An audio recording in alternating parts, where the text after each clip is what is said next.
The NFL's most accurate mock drafter has released his one and only mock draft, first round of the 2026 NFL draft. I always love it when Peter Schrager puts this out, man, because the guy is locked in. He obviously has a lot of sources in the NFL, gets a really good idea of not always necessarily nailing the player to the team, but giving an idea of maybe there's some guys that are first round picks or first round locks that we didn't always think about. And that's going to give you some really good insight. He usually does.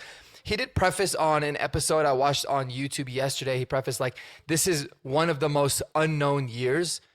It's very, very, very much just random.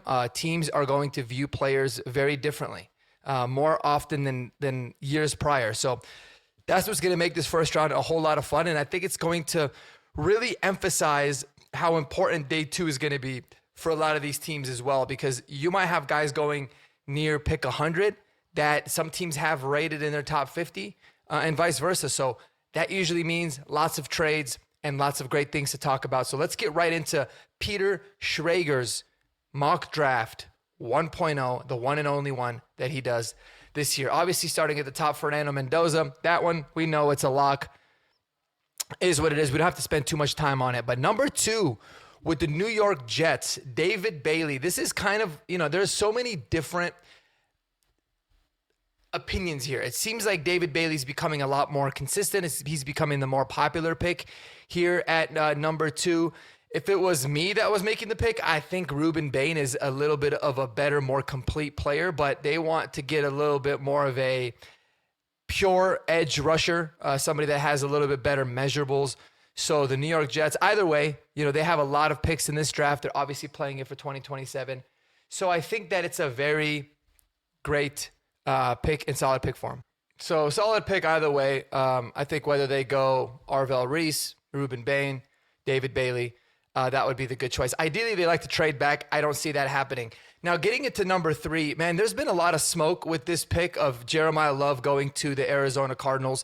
Let me tell you guys my opinion personally. I think Jeremiah Love is phenomenal. I think he's one of the best backs that I've ever scouted in the last, 5-10 years coming out of college. He's unbelievable. This would be an absolutely horrendous pick. And it wouldn't surprise me because it is the Arizona Cardinals, but makes zero sense. They got James Conner on the roster now. They obviously paid about $7 million a year for Tyler Algier. I think that's a solid room there. And now you're going to bring in Jeremiah Love, who would instantly be a top 5 paid back in the NFL. He'd have the most guaranteed money of any running back in the entire NFL. You'd spend about $25 million a year on your running back room, and your roster is awful. You have no quarterback. Listen, this could happen. Obviously, Peter Schrager knows more than I do, but it would be an F- pick, an absolutely terrible pick. Taking a running back this high in general is bad, but when you have a roster as bad as Arizona's is right now, it makes it even worse. But hey, it is what it is. I love Jeremiah Love, the player. Which brings Sonny Styles down to Tennessee. Now, if you're asking me, I feel like this is a perfect fit. Robert Saleh, you know what he does on defense. He loves to have his Fred Warner, his captain in the middle of that defense to be able to run everything. Sonny Styles is a perfect fit. I wouldn't be surprised if Tennessee maybe tried to move up to 3 with Arizona, just for good measure to make sure that they get a player like Sonny Styles, because there might be other teams that are looking to trade up to Arizona to do that. But I love this fit for Robert Saleh. If Jeremiah Love didn't go to Arizona, some people say that he would go to Tennessee. Again, would be a terrible pick. No reason for that. But Sonny Styles is a difference maker on a defense that he fits perfectly in my opinion. I would really, really love that pick.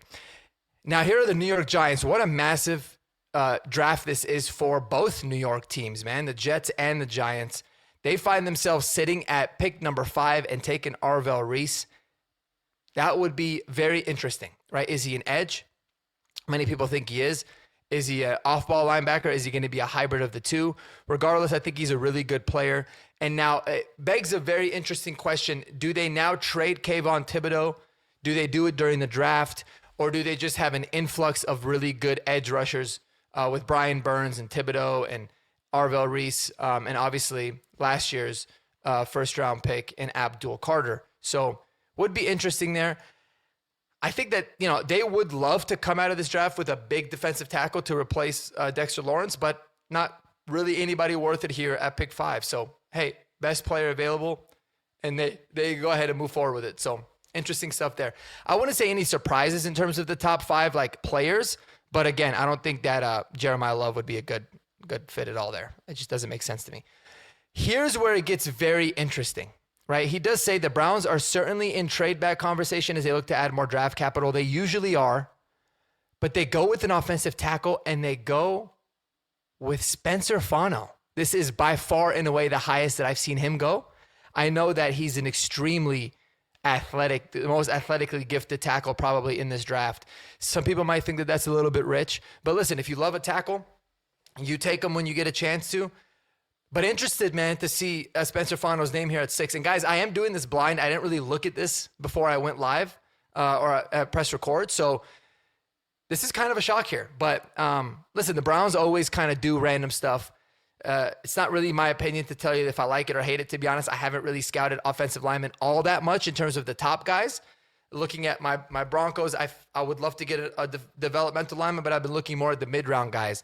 But Spencer Fano, what I do know, man, he's a hell of a athlete, very versatile, can play tackle, can play guard, probably better suited as a guard.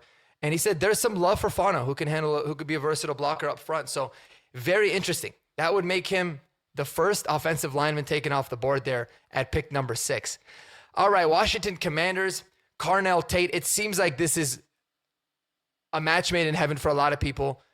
It is not really a secret at this point that Washington loves Carnell Tate. I think in an ideal world, they would like to trade back and get more draft capital. They don't have a whole lot of picks in this draft, but Carnell Tate would be a hell of a weapon for Jaden Daniels to have to pair with,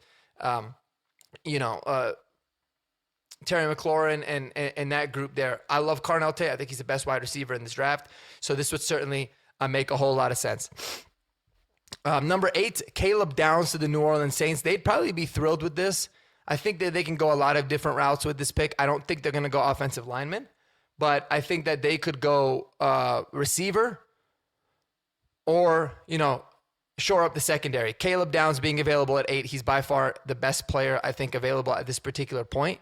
So they're going to go with Caleb Downs. I dig that pick. And then, guys, we got our first trade of the projected Peter Schrager draft here of the first round, and that is the Chiefs moving back from pick 9, also getting pick number 20. And the Chiefs, the Cowboys would move up to pick 9 and also get Chiefs number 29. So it's kind of a first round swap. It's actually would make a lot of sense. Chiefs would be able to move up a little bit in the back end, and the Cowboys would move back. But they do that in order to get Mansour Delane, who many people think is the lock best corner in this draft. I think it would make sense for the Cowboys to do that. I think it makes sense for the Chiefs to go back and get a little bit of a better pick later on in the first round. And so I like it. I think it makes a whole lot of sense. Mansour Delane could really help a Cowboy secondary that's just absolutely terrible. And they wouldn't have to be giving a whole lot to do it, right? Because I do believe that picking at number 29 or 20, not vastly different depending on the kind of needs that you have. So I like it. Think that that's a really interesting trade overall there. And again, Mansour Delane, I think would make a whole lot of sense. All right, now the Giants are back up on the clock at pick 10, and they're going to come out with Jordan Tyson. There's a lot of smoke that Joe Shane loves him. They obviously went to the private workout. They need a receiver. Jordan Tyson had that private workout. He looked really good doing it. I'm not surprised. Jordan Tyson is a top 10 talent in this draft. Can he stay healthy is going to be the big thing. If they feel like the medicals all came out clean and they feel comfortable with that, I think that they're going to be very happy coming out of this draft in the top 10 with Arvell Reese at 5, who could be a really game-changing type of player on that defense, and Jordan Tyson, who, man, you pair him up with Malik Neighbors, that's a solid bit of offensive weapons there for the New York Giants. So, I think that at this point, you probably make the best out of it. I like it. So recapping the top 10, interesting stuff. I would say not really so many surprises in terms of the 10 guys, except for Spencer Fano.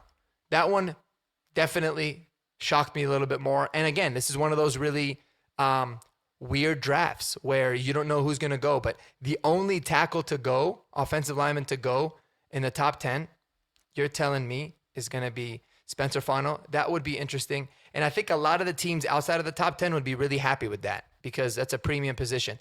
But you got two wide receivers going, a running back, a safety, off-ball linebacker. So interesting stuff there with the top 10. And again, Jordan Tyson, you get an idea that he's going to go top 10 because the betting markets are like almost made it a lock that he's going to be a top 10 pick. So lots of buzz going on there. All right, the Miami Dolphins are definitely going to be the beneficiaries of the top 10 going the way that they are. They're able to get Francis Mauigoa, the offensive tackle from Miami. Many people have him as the best tackle in this draft. Very versatile. He can be your day one starting right tackle. He can play guard, strong as hell. There was a report that Mauigoa had a herniated disc in his back, and teams will have to be comfortable with that. That's actually the first time that I'm reading that. But I do still think he's going to be a high pick, just like Peter Schrager has said here. And, that would be a very solid pick for the Dolphins, who are really looking to revamp their roster. They obviously have 2 picks in the first round.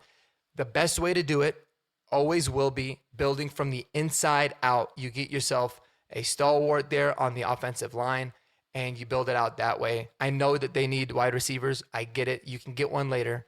You need to build out an offensive line first because receivers don't matter if you cannot protect the quarterback. And that's what they're going to have to be able to do there now with Malik Willis as their starter. All right, so the Chiefs have gone from 9. Now they're picking at 12. And if the board fell the way that they did, they were able to move up to 20 and from 29 and just move back 3 spots. And they still get Ruben Bain. Guys, as a Bronco fan, I would hate that. But I think that would be a phenomenal situation for the Kansas City Chiefs. Ruben Bain is a really great player. To get him at 12, while many very respected experts have him as the number 1 player on their board, great value there. But he's a great player. I think he fits very well in that defense. And yeah, just like he said, could slot in opposite of George Karlaftis. They could. And you'd have 2 edge rushers that can get after the quarterback, but would be also really good at stopping the run and setting the edge there. Again, would hate it as a Bronco fan, but would really like that for the Kansas City Chiefs, man. I think that would be a home run hit and be able to, now they got, 2 picks within the top 20. You got to love that. You got to love that for them. All right, we got another projected trade. Now we got the Detroit Lions moving up from pick 17 to pick 13. And they gave up number 118 in this draft in the 2027 second rounder. So the Rams are cooking a little bit for the 2027 draft that everyone's really hyping up. The Detroit Lions move up 4 spots to go ahead of the Ravens, ahead of the Bucks, and ahead of the Jets to get Caden Proctor, offensive tackle from Alabama. Listen, there's a lot of risk with Caden Proctor, obviously being a 350-pound tackle. He's got really good balance, surprisingly, for a guy of his height and his size, but a hell of a fit. I love the fit there for them in Detroit. This seems like a Dan Campbell guy. They really want to establish the line of scrimmage, be able to run the ball down your throat. Caden Proctor can absolutely do that. Taylor Decker's gone. It's a great fit. It's a really good player. And I do believe, as a Detroit Lions fan, it would make sense to go up those 4 picks to jump those teams to ensure that you get the offensive tackle that you want.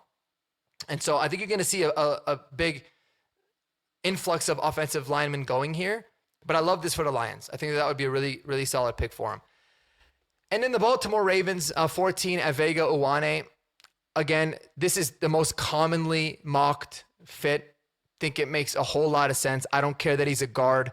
I think if you took him in the top 5, it would make more sense. Like in my opinion, if the Cardinals were to take Vega Uwane, because they didn't really love any of these tackles, over Jeremiah Love, I would think it's an absolute home run, smart pick. They get him at 14. He fits right there in Baltimore. He's going to be able to really help fortify that offensive line. He's phenomenal. He's phenomenal. Vega Uwane is an absolute stud on the interior there. And then number 15 is Akeem Mesidor. Again, a really good fit. I think that this is a good player for the Tampa Bay Buccaneers. He's a very big edge, 280 pounds, so he could be kind of a 3-4 end, depending on the kind of role. I get that he's 25. He says it here. Yes, he's 25 years old. Yes, he has an injury history. But listen, if he's 23 or 25 at the end of the day, it shouldn't really matter for a lot of these teams. The Bucs are in a division that is very much winnable, obviously year in and year out, and they're going to kind of go for it. And at this point, you take the best player available. He's a really good player, man. I like Akeem Essador a lot, and I think he would fit right into that Todd Bowles system, no doubt about it. So, interesting to see him go this high. I think he's worth it, given that it's not a bad edge class by any means, but it's definitely what kind of flavor of edge do you want? And Akeem Essador is very unique in that sense in terms of what he brings with his size. So I dig that. Now the Jets are back up at pick 16, and they are going to go with Mekhi Lemon, the wide receiver from USC. He says if the Rams don't take Lemon at 13, remember he has LA trading back, he could definitely still be here when the Jets are on the clock. Tough, smart wide receiver. I don't mind the pick at all. I think Mekhi Lemon's a really good player. Does he fit well and complement Garrett Wilson? Well, I think that he does. You can kind of move those guys to sometimes play slot, sometimes play outside between the two of them. But really solid overall player. And if you're the Jets, yeah, you want to get as good of a pass rusher as you can get. They did that with David Bailey. And you want to get a solid wide receiver for whoever's going to be quarterbacking your team in 2026, whether it's Geno or somebody else. And Mekhi Lemon does that. So I like it. It's a weird draft. And again, I think that they're getting two really solid players in the first round. So I would not hate that at all for the New York Jets. Number 17, the Rams have now moved back from 13 to 17, and they're going to go with Kenyon Sadiq here. I like this fit a lot. I know they took Terrence Ferguson last year, and they want to be able to get a little bit, more weapons. The Rams are in a unique position because they're one of the most complete rosters in the NFL, so they can kind of just take BPA, and they go with a really good weapon there in Kenyon Sadiq. I think obviously Sean McVay would know how to utilize him, maximize the skill set. They're able to move back, get a pick for next year's 2027 draft in the second round, and also a later pick in the fourth. I love that for him. I think it makes a whole lot of sense for Kenyon Sadiq to go there. And it would be great for Kenyon Sadiq too, man. You're going into a really great situation there in LA with McVay and the talent that they got there with all those weapons. So you got to love that for him. And again, one of the most commonly mocked players, Dylan Thineman to the Minnesota Vikings. They definitely need a safety. They screwed up last year. I said it. They screwed up last year by not taking Nicky Manowari. I thought that was a really good fit for him. But they're going to go with Dylan Thineman here. Man, there's some buzz that this kid could go even higher than 18. So really great player. But yeah, just like he says, the whole industry has been putting Thineman with Minnesota for weeks. And makes sense. So I like that. All right, now we got a third trade in this draft. The Panthers are trading back with the Texans. The Texans are going up from 28 to 19. The Panthers are going back to 28, and they're also picking up pick 69. The Panthers have been one of the hardest teams for me to mock in terms of what they were going to do. This would be a home run trade to be able to get another pick in that top 75 range while still maintaining a pick later on. I like that. Texans are going to be going up, and he's going with Blake Miller. Guys, again, it's not so much the team fit, right? It's not so much, Texans to Blake Miller. But he's got Blake Miller as not just a first-round pick, but as a top 20 pick. That's interesting. If you're a fan of a team that is in need of an offensive tackle, don't be surprised if Blake Miller is one of those guys that's in the conversation to go high. So I think it's a good pick for the Texans. But again, Blake Miller going up there is a little bit of a surprise. You don't see it that often all the time. But good player there. For them to be able to fortify their O-line, I think is a really smart and savvy move for the Texans to be able to do it. So he's got Blake Miller there. All right, now we got the Kansas City Chiefs. And again, man, they're really shattering my heart with this. If the Chiefs come out of the first round with Reuben Bain and Omar Cooper, whew, good for them. That was I hate it again, but man, that would be good. I do believe that Omar Cooper is a top 3 wide receiver in this draft. I think he's phenomenal, or at least a top 5. Very, very good player. He would fit into Kansas City's scheme very well. Complement kind of what they like to do on offense there. And I think that they would probably move Rashee Rice to play on the outside a little bit more, run Omar Cooper in the slot, but you could play him anywhere. He's an absolute playmaker.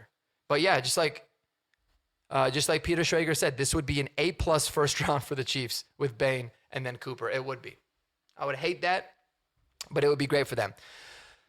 The Steelers at pick number 21 are going with Monroe Freeling. So now, many people believe Monroe Freeling was a first round talent. There was some that were up and down on Blake Miller. Some love him. Some maybe think he's more of a second round player. He's got both of them locked into the first round. So that should be very telling on how the league views both of these guys. But obvious need for the Steelers. I like Monroe Freeling a lot. I think he's the most toolsy tackle in this draft. He's kind of the most pure left tackle in a sense of projection. So I think it makes a whole lot of sense for the Steelers to be able to fortify that O-line and get themselves a tackle of the future. So love that pick for him. And then number 22, wow, this is actually really interesting. I think it makes actually a ton of sense once you think about it. I wouldn't be surprised if like Emmanuel Pregnon, another interior player, goes here to the Chargers. Maybe they think it's a little bit too rich, but Keldrick Falk makes a lot of sense there, right? They do need to replace Odafe Owe, who they lost. But Keldrick Falk is one of the types of edge rushers that I really like. He could be kind of a hand in the dirt, 3-4 defensive end that could really still get after the quarterback. You can use him in a lot of different areas. He's very strong. He's great against the run. And I think that there is some pass rushing juice there a little bit. But this is a really good fit for what the Chargers want to do, in my opinion. So I like that a lot for him. Unfortunately, again, the AFC West is crushing it so far in this draft with Mendoza and then what the Chiefs did with those 2 picks. And now Keldrick Falk at pick 22. But it's all good because I will be watching Jalen Waddle highlights to make myself feel better if it fell the way that it did here. Another tackle that many people are mixed on is he going to be a first rounder? Is he not? And Max Ianachar. And he's going to the Philadelphia Eagles. It makes sense that the Eagles would go in the trenches, would get an offensive tackle. He could be the heir apparent to Lane Johnson. We don't really know what he's going to do. They think he's going to come back for just one more year and then retire. But very athletic, super toolsy player. They would be able to develop him very well there in Philly. And I think he could be a very, very good player for them and an absolute steal. So it's one of those where, do I think Max Ianachar is a first-round pick or not? I can't really tell you. I think he's got the talent to do it based off of what I've read. But it's a great fit. If you are a raw prospect, Philadelphia is one of the places that you certainly want to go. All right, the Browns are back up on the clock. They had taken Spencer Fano earlier in the draft, so they got their offensive tackle, which I always think is a smart move. Listen, is it the right player or not? We'll find out. But philosophically, always great to take a tackle guard, fortify that offensive line. And now they needed a wide receiver, and at 24, they end up going with Denzel Boston. I wouldn't say it's very surprising. I think most people had Denzel Boston going kind of in the latter half of the first round. This actually, from a fit standpoint, makes a lot of sense for them, in my opinion. There was some people that were saying like Carnell Tate early on would make sense, which I think he would, but I've seen some Omar Cooper Jr., some Jordan Tysons, a little bit of Mekhi Lemons, like a little bit of the smaller wide receivers. I like the fit of Denzel Boston for them, what they can do. He's kind of a bigger body receiver, which is what I feel like they need, opposite of Jerry Jeudy. Solid. By all accounts, he's a very great locker room guy. Another person that they had tied to him is Casey Concepcion, who I love as a player. I think that both of them are really good wide receivers. This is a really good wide receiver class, honestly, kind of solid overall. But I do think Denzel Boston makes a little bit more sense. They need a little more size. A very good locker room guy. He doesn't have as many questions about him as Casey Concepcion does, but also doesn't necessarily have the upside. But that would be, in my opinion, a really solid pick for, whether it's Deshaun Watson or Shedeur Sanders playing quarterback or whoever for him. I think Denzel Boston would be a really, really good pick to go wide receiver. So again, Browns knock it out of the park, man. I love the fact that they go with an O-line and they come back and get the wide receiver. Those are two of the better positions that you want to typically draft in the first round of the NFL draft, especially along with edge. All right, speaking of edge, Chicago Bears going with TJ Parker. This is probably the first time I've seen TJ Parker linked to the Bears. I know the Bears want to fortify their defense. They probably need to get some pass rushers, but they, a lot of people have had Peter Woods, who goes next pick to Buffalo, or Oh, I'm blanking now on the name of the Florida kid. Wow. Sorry. It's early in the morning, guys. But TJ Parker from Clemson. There you go. Another guy that some people didn't think it was a first round pick. It's more of a day 2 guy going into the first round here to the Chicago Bears. Obviously, edge is a big need. They need to be able to find some guys that can get some pressure. And they were one of the lowest in the NFL, I think, last year in terms of sacks. So I like it. An interesting tidbit that he wrote here. We might see a little push for edge rushers at the end of round 1, and Chicago could land Parker with the hope he gets the 11 sack production. I think that there's going to be quite a bit of trades, probably more than usual in the first round here, especially in the back half, because there are going to be teams that covet certain players that other teams, maybe they don't as much. That's what the beauty of these drafts are, these kinds of drafts where it's, again, not so many consensus blue chip players, but there's going to be some teams that really like it. So TJ Parker going for the Bears, I think that makes a lot of sense for him. You got Peter Woods going, pick number 26 to the Bills. This is like a prototypical Bills pick. They love to get big defensive linemen, interior guys with a lot of tools. They do it every single year. They do a whole bunch of them. They did it last year, but Deontay Walker and a bunch of other guys. So yeah, I like this for the Bills. We'll see if it ends up working out. Some people love Peter Woods. Others think, man, where was the production? Very polarizing figure in terms of the type of player that he is, but it would make sense for Buffalo. That's a good system for him to go into and develop. They've done a good job of developing their D linemen there. So I think it'd be interesting. Very, very interesting there with Buffalo Bills going Peter Woods. But again, would not surprise me. All right, now you got Caleb Lomu, another tackle from Utah, going to the San Francisco 49ers. And they obviously could use offensive tackle help. They've got an aging line, but Trent Williams is coming out. And you need somebody that can really be solid for him. And I think that he is exactly that. He's very athletic, fits very well into the Shanahan zone system.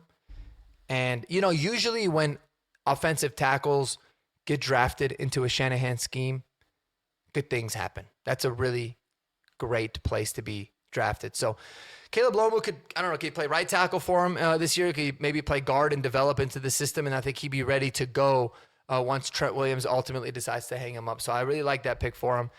The Carolina Panthers trade back from 19 to 28, pick up a early third-round pick, if I remember correctly, from Houston, and are still able to come out with Casey Concepcion. And I love that because that's a really good pairing with what they got there already in Carolina. Love this. I think that he's a perfect complement for Tet McMillan, right? Tet McMillan's that big dude, big receiver that, surprised me, that really had a great rookie season.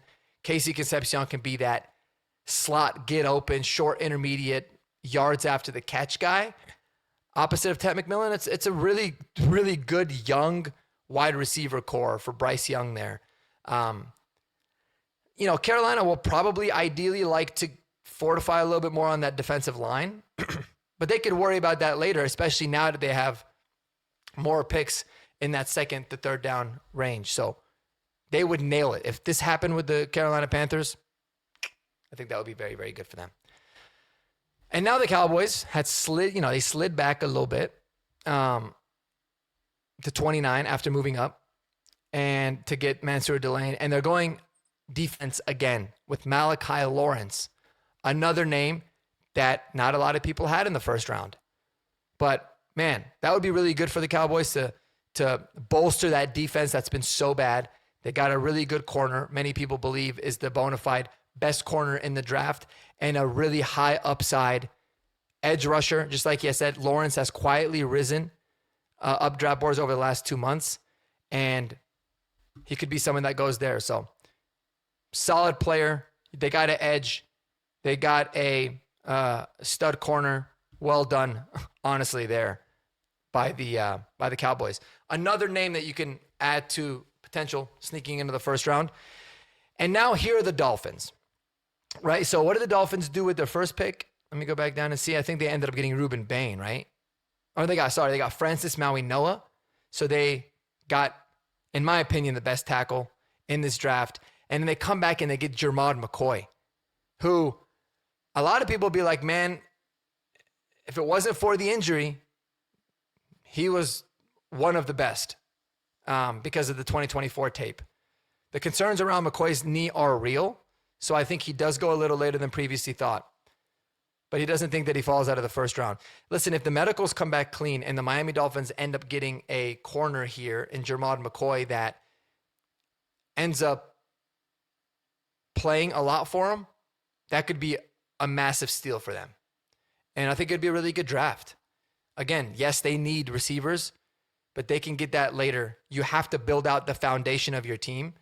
And they did that with the offensive tackle early on, and they're doing it with a really good guy in the secondary now to be able to do that. So Miami fans might not like it, right? They're taking risks on a player, and they're not really in a position where they can take a lot of risks. Some people would make the argument, but I wouldn't necessarily hate it for him, especially because is there really a receiver that's available yet still that you feel like at 30 value would make sense for him? So they can address that later. There, Juwan Jennings is still available out there. He could be someone that they prioritize to sign immediately after the draft as well to kind of add some stability there for them. So just keep an eye out on that. Number 31, Zion Young, another edge going to the Patriots. Again, would make sense. They need a pass rusher. He's kind of another riser along with Malachi Lawrence, as you had seen. So look for Zion Young to be someone that could sneak into the first round. Many people love him. They say he's got crazy bend. They compare him to my guy Nick Bonito in terms of the way that he's just all gas, a little bit undersized. But New England, they can figure it out, man. Opposite of Calais Chase on there, he can make a whole lot of sense. And then here it is. This is the final trade in the draft, in the first round here. They have the Carolina Panthers moving up from 34 to 32 to number 183 to get their quarterback in Ty Simpson. This would make sense if they like Ty Simpson. Obviously, you want to get him in the first round to get the fifth-year option. I think it's pretty set in stone now that the two teams interested in Ty Simpson are the Cardinals and the Jets. I really don't believe the Jets actually are. I think they're putting out that smoke in order to entice the Cardinals to do exactly this. But they need it. They absolutely butchered their first pick at number 3 overall, in my opinion, by getting a running back. I think it would be a terrible, terrible pick. And all you're doing is you're letting Ty Simpson know, hey, man, you're going to come in. You're going to have a really good running back that, might not be able to be that productive because the O-line's a mess. You're going to get killed with this O-line. And sure, you've got, some weapons in Trey McBride and Marvin Harrison Jr., Michael Wilson. I get that, but your defense is going to stink and you're not going to be very good in the trenches. But if he can sit for a year while they continue to develop out the team in next year's draft and they believe in Ty Simpson, I can get behind that pick, no doubt about it. So, guys, let me know your thoughts on Peter Schrager. It's always something that I look forward to the most in this draft season is what Peter Schrager, what Daniel Jeremiah are gonna do. So, interesting picks. I'm curious what you guys think. Who some of your favorite picks are for the team fit in this year's draft. And if you guys watch this whole thing, I appreciate it. Consider subscribing to the channel. Obviously, a brand new channel that I have for the draft. So you can help me grow it out. It'd be awesome if you love talking about Denver Broncos or other generalized NFL news as well. You can hit me up on Marquee Sports Denver and subscribe to that channel as well. Appreciate you guys. Hope you have a wonderful rest of your day, and we'll catch you on the flip side. Peace.